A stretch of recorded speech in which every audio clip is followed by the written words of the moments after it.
Kandula's death happened almost 2 years ago while Officer Kevin Dave responded to an overdose call. Fox 13's Jennifer Dowling joining us live now in South Lake Union, right where that crash happened. And Jen, what are you learning about today's decision?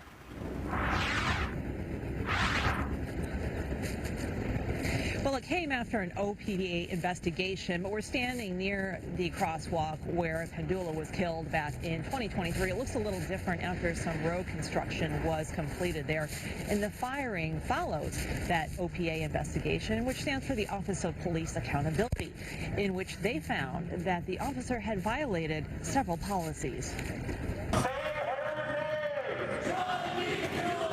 In February of 2024, protesters called for Officer Kevin Dave to be fired, saying there had been a lack of accountability for the officer after he struck and killed 23-year-old grad student Jaahnavi Kandula with his vehicle. They are not public safety, they are a public hazard. Officer Dave was driving 74 miles per hour in a 25 miles per hour zone on January 23rd of 2023, speeding through red lights on the way to a high-priority overdose call.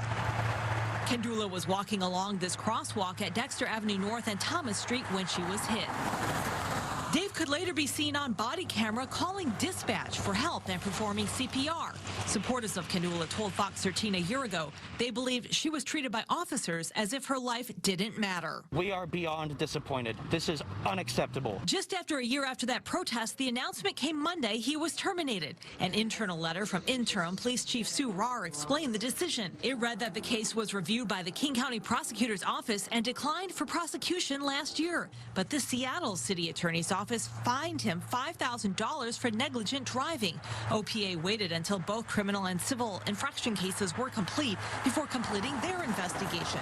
OPA found that the officer violated several department policies, including that employees must adhere to laws and modify their emergency response when appropriate, that officers are responsible for the safe operation of their police vehicle, and that they use emergency lights during a response. The chief also wrote, "I believe the officer did not intend to hurt anyone that night and that he was trying to get to a possible overdose victim as quickly as possible. However, I cannot accept the tragic consequences of his dangerous driving. His positive intent does not mitigate the poor decision that caused the loss of a human life and brought discredit to the Seattle Police Department." You may recall that Daniel Otterer, a former officer and vice president of the Seattle Police Officers Guild, was also fired. He was captured on body camera video laughing and making what many considered disturbing comments afterward, including that she had limited value because of her age. Before he was fired, Otterer had stated that the joke was taken out of context and that he was actually mocking city attorneys.